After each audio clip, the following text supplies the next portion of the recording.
ये जो सारा मामला आप देख रहे हैं, खतूत आ रहे हैं, फैसलों के अंदर जिक्र हो रहा है एक दूसरे का, किस तरह से बतौर इदारा ये मामला अदलिया पर असरअंदाज हो सकते हैं? जी, बतौर इदारा तो मैं तो इस वर्ड यूज करूंगा, दिस वेरी अनफॉर्चुनेट के इतनी क्लियर डिवाइड यूज नजर आ रही है। बल्कि उससे भी ज्यादा ये है कि उनको डिवाइड किया जा रहा है और वो यूज हो रहे हैं। मैं let me use these words के मेरे पास अल्फाज नहीं है कि मैं किस तरह इसको एक्सप्लेन करूं। पहली बात यह है कि जो ऑर्डिनेंस है, ऑर्डिनेंस का आना जो है वो मेलाफाइडी है, इस पे कोई दूसरी राय नहीं है। इस वक्त पे आके उन्होंने जो ये दिया है वो डिवाइड करने की कोशिश की है, और उसके बाद वो जिस तरह भी ऑर्डिनेंस लाए हैं वो ऑर्डिनेंस जो है एक कानून बन जाता है। तो मेरा ख्याल है कि जस्टिस मंसूर अली शाह को कमेटी में बैठ के वहां पे अपना ऑब्जेक्शन रिकॉर्ड करवाना चाहिए था, इंस्टेड के वो लेटर लिखते। और उनके लेटर के बाद जिस तरह का लेटर चीफ जस्टिस साहब ने लिखा है और उसमें जिस तरह जस्टिस मुनीब अख्तर को डिस्कस किया है और ये सारी जिस तरह एक दूसरे पे डायरेक्ट एलिगेशन पर्सनल लग रहे हैं, मेरा ख्याल है ये बहुत बदकिस्मती है इदारे के लिए और अल्टीमेटली इसका नुकसान मुल्क को होगा।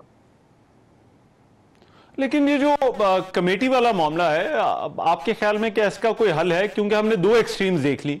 एक एक्सट्रीम ये है कि सारे का सारा इख्तियार चीफ जस्टिस के पास हो और चीफ जस्टिस अपनी मर्जी से बेंचेस लगाए जिस तरह से, और उस पर हुकूमतों के एतराजात होते हैं। लेकिन दूसरी तरफ चीफ जस्टिस इररेलेवेंट हो जाते हैं, जहां पर जो अगर जूनियर जजेस जो हैं वो एक तरफ हो जाए, जिस तरह से हमने इस मामले के अंदर जो है वो देखा। तो फिर इसमें कोई दरमियानी रास्ता या कोई बेहतर रास्ता आपको है कि ये बेंचेस किस तरह से लगने चाहिए या क्या होना चाहिए? मैं personally practice and procedure act की कॉम्पिटेंस के अगेंस्ट था, और ये जब केस सुना जा रहा था तो जो मेरे कलीग सुप्रीम कोर्ट में फर्दन उनसे बात करके ये कहा कि ये प्लीज ना होने दीजिएगा, क्योंकि ये इंडिपेंडेंस ऑफ जुडिशरी के सरीहन अगेंस्ट है। कॉन्स्टिट्यूशन रिक्वायर्स कि ये रूल मेकिंग जो है ये करनी चाहिए सुप्रीम कोर्ट को और हाई कोर्ट को खुद, और सुप्रीम कोर्ट और हाई कोर्ट जो है वो चीफ जस्टिस एंड जजेस ऑफ हाई कोर्ट होते हैं। तो ये जो भी मामला आता है इनको बैठ के अपनी फुल कोर्ट में बैठना चाहिए, उसको रूल्स बनाने चाहिए और डिस्क्रेशन को स्ट्रक्चर करना चाहिए। मेरा ख्याल है कि जब आप डिस्क्रेशन को स्ट्रक्चर कर लेते हैं और बोनाफाइडी मौजूद हो तो इस तरह के तनाजात फिर रब्त नहीं होते। लेकिन यहाँ पे ये हुआ है कि जो मेरी ओपिनियन है, मैंने तो कॉम्पिटेंस पे सवाल उठाया था, लेकिन उसके रिपरकशन सामने आ रहे कि आप पहले प्रैक्टिस एंड प्रोसीजर से एक जो प्रिंसिपल ड्रॉ किया गया कि 3 जजेस कंसल्टेटिव प्रोसेस से बेंचेस बनाएंगे।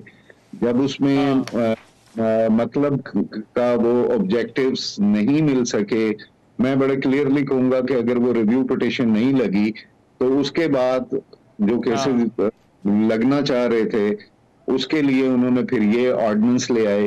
तो legislature and government and the power centres are playing with the institution and the institution is allowed them to be played.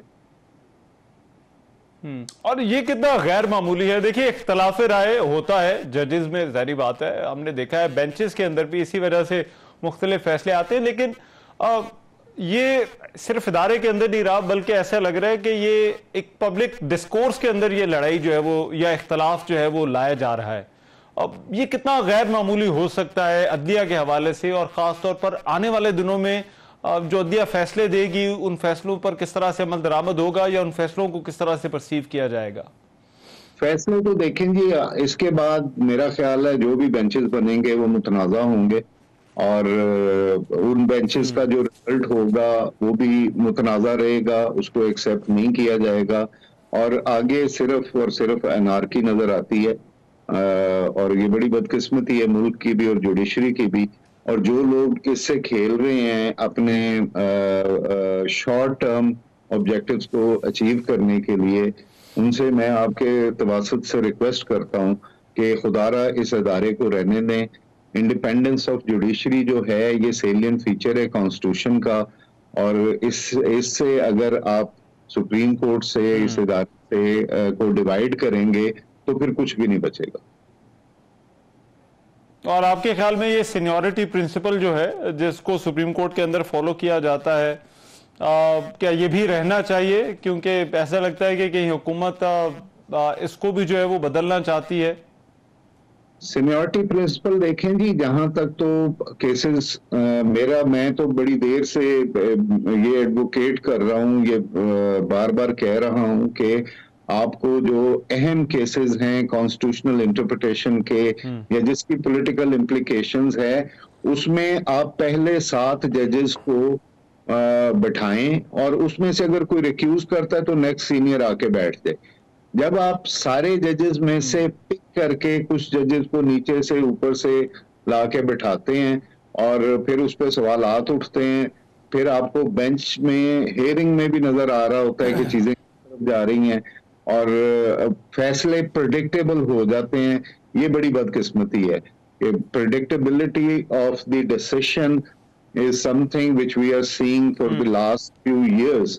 गालबन Bandial साहब के दौर से ये शुरू हो गया था और ये कंटिन्यूसली चल रहा है। लोगों को पता चल जाता है कि डिसीजन क्या आ रहा है और कौन से जज साहब किस तरफ डिसीजन दे रहे हैं, ये बड़ी बदकिस्मती है। ठीक है, और इसका हल आपको क्या लगता है? ये जो इस वक्त हम अभी देख रहे हैं, आपके ख्याल में क्या इससे आपको कोई सूरत हाल से हम निकलते हुए मुस्तकबिल करीब में कहीं नजर आ रहे हैं, या उसका कोई तरीका आपके ख्याल में है? इन 2 खतूत के बाद तो मुझे नहीं निकलता हुआ क्राइसिस से कुछ नजर आ रहा, क्योंकि सब पर्सनल हो गए हैं। तरीका इसका एक ही है जो कॉन्स्टिट्यूशन ने बताया है। कॉन्स्टिट्यूशन कहता है कि supreme court is Chief Justice and judges of High Court, and High Court is Chief Justice and judges of Supreme Court and High Court. इस तरह है, तो इसका मतलब ये है कि आप जब हम सुप्रीम कोर्ट की बात करते हैं तो ये एक इंस्टीट्यूशन है which comprises of all the judges, तो उनको बैठ के सर जोड़ के बैठ जाना चाहिए, जाती इख्तलाफात को एक साइड पे रख दें, मुल्क के लिए सोचें, इम्पार्शल बेंचेस बनाएं, और सबसे बेहतर ये होगा कि आप सारे जितने इस वक्त कंफर्म जजेस हैं, क्योंकि आप एडहॉक जजेस को दोबारा इसमें बैठाएंगे। एडहॉक जजेस आप इसलिए लाए थे कि आपने पेंडिंग केसेस को डिस्पोज ऑफ करना है, तो अगर आप एडहॉक जजेस को बैठाएंगे तो फिर ये परसेप्शन जाएगा कि शायद आप अपने नंबर इनहांस करना चाह रहे हैं।